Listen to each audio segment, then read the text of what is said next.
পুত্রদা একাদশী তিথিতে ব্রত মাহাত্ম্য কথা শ্রবণ করুন। যুধিষ্ঠির বললেন, হে কৃষ্ণ, পৌষ মাসের শুক্লপক্ষের একাদশীর নাম কি, বিধি বা কি, কোন দেবতা ওই দিনে পূজিত হন এবং আপনি কার প্রতি সন্তুষ্ট হয়ে সেই ব্রতফল প্রদান করেছিলেন, কৃপা করে আমাকে সবিস্তারে তা বলুন।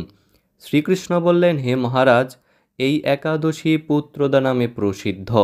সর্বপাপ বিনাশিনী ও কামদা এই একাদশীর অধিষ্ঠাত্রী দেবতা হলেন সিদ্ধিদাতা নারায়ণ। ত্রিলোকে এর মতো শ্রেষ্ঠ ব্রত নেই। এই ব্রতকারীকে নারায়ণ বিদ্বান ও যশস্বী করে তোলেন। এখন আমার কাছে ব্রতের মাহাত্ম্য কথা শ্রবণ করুন। ভদ্রাবতীপুরীতে সুকেতুমান নামে এক রাজা ছিলেন। তার রানীর নাম ছিল শৈব্যা। রাজদম্পতি বেশ সুখী দিন যাপন করছিলেন। বংশরক্ষার জন্য বহুদিন ধরে ধর্মকর্মের অনুষ্ঠান করেও যখন পুত্র লাভ হলো না, তখন রাজা দুশ্চিন্তায় কাতর হয়ে পড়লেন। তাই সকল ঐশ্বর্যবান হয়েও পুত্রহীন রাজার মনে কোনো সুখ ছিল না। তিনি ভাবতেন, পুত্রহীনের জন্ম বৃথা ও গৃহশূন্য। পিতৃ, দেব, মনুষ্যলোকের কাছে যে ঋণ শাস্ত্রে উল্লেখ আছে, তা পুত্র বিনা পরিশোধ হয় না। পুত্রবান জনের এ জগতে যশ লাভ ও উত্তম গতি লাভ হয় এবং তাদের আয়ু, আরোগ্য, সম্পত্তি ইত্যাদি বিদ্যমান থাকে।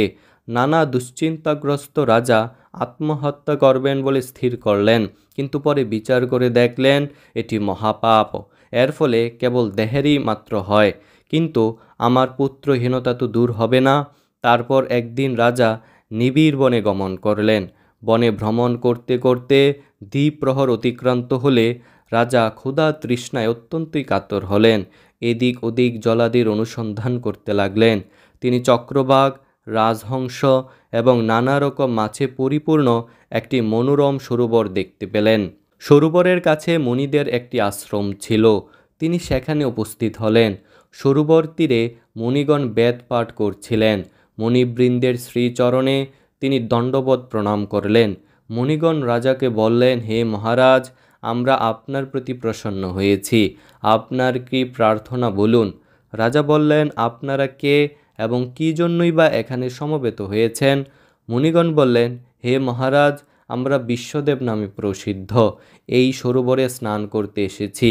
আজ থেকে 5 দিন পরেই মাঘ মাস আরম্ভ হবে।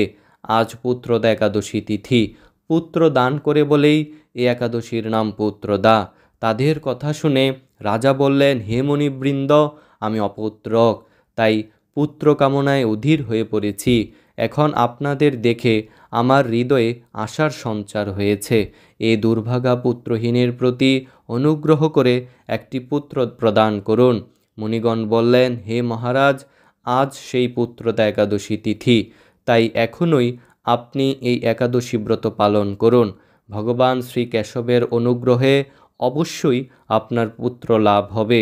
মুনিদের কথা শোনার পর যথাবিধানে রাজা কেবল ফলমূলাদি আহার করে সেই একাদশী ব্রত অনুষ্ঠান করলেন।